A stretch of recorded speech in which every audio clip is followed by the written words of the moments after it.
Do pastors have it easy? Born into a poverty-stricken environment where hawking was the main career, a journey of ups and downs, zero to hero, penniless to gracefulness. Today on Story Before Glory. It's lovely to have you on the show, Pastor Sayo Akintola. Thank you so very much. I'm so delighted to have you here. Thank you. One of the first things that I just want to say is, one of the reasons why I wanted you to come on the show is that people assume that pastors have it very easy. Wow. People assume that pastors just land on that altar, looking very dynamic without not fully understanding what they would have been through.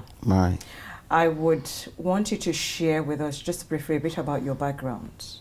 Wow, my background. That's a very interesting question because growing up from where I came from, some people grew up where they say, beware of dogs.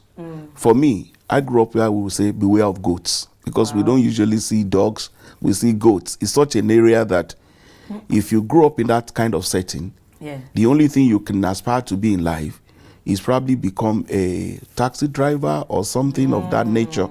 Going to university is quite not in the setting at all. It's not something you see. No, you don't. Once you finish primary school, the best thing you can do is go and learn a trade. That is where I grew up from. And honestly, I don't think many people can grow up from that area and become anything in life, to be honest.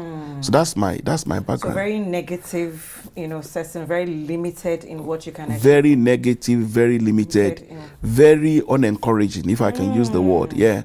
So how were you able to break out of that? Sometimes I ask myself the same question.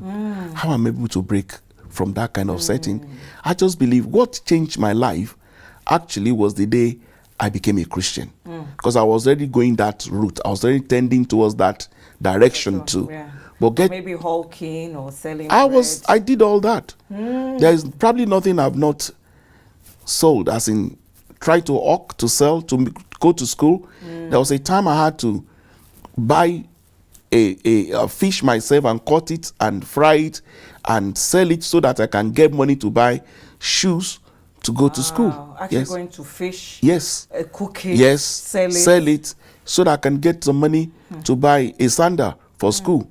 It was that bad. It was that challenging. Seriously. So when was that time that you encountered Jesus that things changed? What happened was, I think when I turned 17, one day I went to church. I don't usually go to church, but that day I just felt like, why not? Let me just go. Because we're nominal Christians in our house. So I went to church and I went to one of the Sunday schools and I heard this guy preach and was talking about Jesus, talking about giving your life to Christ. I really don't know the meaning of it, but I just said, why not? Let me give it a try. And then I went to church the next day and then I met these young people of my age and I asked them, daddies and mommies. No. They are young people of my age, and I was thinking probably they are living the same kind of life I was living. But I was shocked when I asked them. One of them says he's finishing OND. Some of them said he's in the university. And I said to myself, so it's possible to get into university. It's possible to go to school. These are ordinary people. And that was what actually encouraged me. And I started writing a sort of comprehension for our leader in the Bible study to mark for me. So I had no money to go to extramural, but he took it upon himself to start to encourage me to write essays, mark it, and he was actually the first person that took me to University of Ibadan to enter the university, and I was like, wow. And he told me that if you can do well in your studies, you'll be able to get there. And I'm like, wow. So that was where I'm coming from.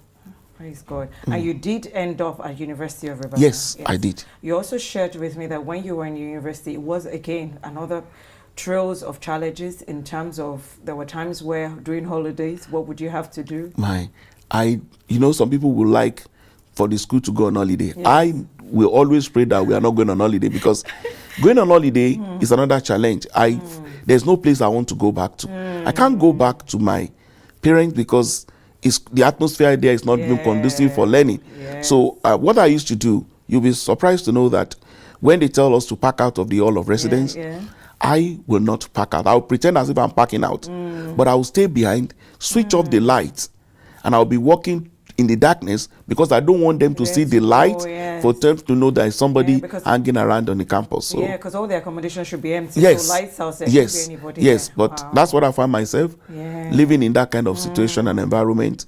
So the next morning, I wake up. I don't turn on the light so that they won't turn me out of the campus. You have to be doing things really quietly around. Very well. And that's that was what you had to do with yes. to be able to see yourself. Yes. Through university. Yeah. But God did send an helper to you during that point. Yes. One time, there was one of my classmates. We call it 633 connection. Up to today, we still call ourselves 633 connection because the room was 633 in Melambi or University of Ibadan. Wow. This guy, one day he just saw that I wasn't going anywhere. And he asked me, what are you doing on campus? I said, sorry, I don't have a place to go. So he invited me to come to their house. So I went to their house. They used to live in a posh area in Ibadan. So I was, with fear and trembling, if I may use the word, went to their house to see if I'll be allowed to stay for the weekend. So, and funny enough, when I got in there, it was as if their mom was waiting for me. Oh, wow. She received me with every form of joy, and she gave me a room in her house. And from that moment, every time the school closes, I stay with them. And you know what? Some people are like, who is this guy? Yeah. So mom has to now to have to explain to people that I'm one of her adopted. She didn't even use the word adopted. She said she gave birth to me. Really? Yes, she gave birth to me. So she took you on. Yes, yes. And I'm forever grateful for what she did. I mean, thank God for divine helpers. She is actually she was those times the best mom I will ever thank God for giving to me. Also, finishing uni, as we just move on, finishing uni, you had a challenge in terms of you graduating. That's an interesting story. I remember very well when I was on campus. I was very well a Christian, a born again Christian. I was quite on fire for God. And some of my lecturers who are not Pentecostals, they were like, because I grew up from an Anglican setting. Right. So their intention was for me to go to a College of Theology and become a reverend. Along that path. That path. And I said, no, God has not sent me to the theology school. And that became an issue. And some of them said to me, there will be no way for me to graduate. So I remember they said specifically for you, you are not graduating. Even before we wrote our final exam, they told me specifically that there's no way that I was going to graduate. So one day, after we finished the whole exam and everything, I wrote my thesis and I submitted it. But I was a bit afraid. So I left the campus. I just went out of the campus and I saw one of my lecturers from the campus. And I went to say, hello, how are you, sir? And the man said, hi. And I said, I hope there is no final year student that is going to stay behind. And the guy said, no. Except one guy. What made you even say that? I didn't even know why I had to say that. That's how God just directs us. The way God works. Yes.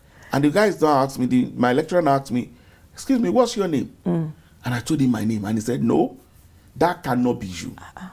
Because yesterday, your supervisor just gave me your work that I must specifically fail you.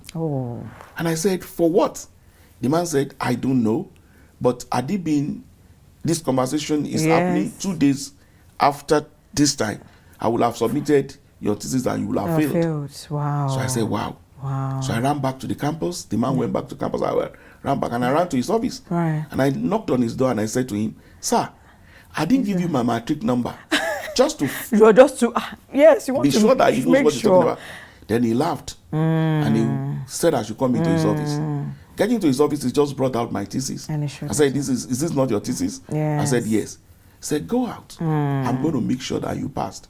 And that was it. That was it. And to think that even that same lecturer, from what you said, actually wanted to fail your paper and failed somebody else's. He threatened that he was going to fail me. So there is this compulsory course that we had to do with him. So what he did was that he now specifically failed one person in my year, thinking it was me. Oh wow! And you know those times we Yes. don't use our names. You don't we just exactly. use our matric Yes, number. yes. So when I went to check the results, I even had an A in that exam. And I asked him, I said to him, sir, I made an A. He said it's not possible. That he marked the paper and he failed me. And I said, no, sir, I passed. He said, that's not going to be possible. But at that time, it was too late for him to change it. I graduated, my sister. Surprisingly. When God's hand is upon someone's life, definitely. He orchestrates everything that we do. So going forward, you then moved here to the UK. But before then, you also shared with me a scenario, and I think this one is quite important in terms of what you were accused of that changed a key direction in your life. Actually, you know, coming from that background that I said about, and living my life through it has been very challenging, very, very challenging. So there was a time, of course, in Nigeria, because I was committed, I was a committed Christian, I started a fellowship, which now became a church, Salvation and Praise Ministries in Ibadan, as at that time. But I was the general overseer, the national overseer. You are everything. Everything. I started the ministry, and then we were just roughing it out. And one particular day, I remember, I used to live in one boys' quarters, and in the boys' quarters, my greatest asset actually was a television of 12-inch that I bought for about, I can't remember, I bought that television for about 12,000 naira, and he used to sleep right on my side. On my bed. In case anything happened to In case anything happened. So this fateful day, armed robbers came to the compound and they burgled the house of the man that was living in the main building. I think the armed robber must have thought breaking into my house is a waste of time, so they never bothered me. So the next morning, woke up and the man was like, oh, armed robbers were here. I'm like, oh, sorry. So the night, the same day, in the night of that same day, there was this pastor friend of mine who was looking for a place to sleep. So he knocked on our gate. And as I opened the door for him to come into my house, this man whose house was burgled ran out of his house. And he was so mad. And he was saying a lot of stuff. Who is this? Where are they coming from? And he said, in front of everybody, I was shocked. He said, Pastor, because that's what they call me in the compound. He said, Pastor, I know who brought armed robbers to this compound. It must be you. So you accused Yes, you're working with armed robbers. And everybody went, how can you say that? You called him a pastor, and you called him, accusing him of... So I said to everybody, at that point, I didn't say a word. I started crying. So I went back into my room. Hold on to that thought, sir. Okay. We're going to go for a quick break. I'm sure you don't want to miss out the full story of Pastor Sayo Akintola.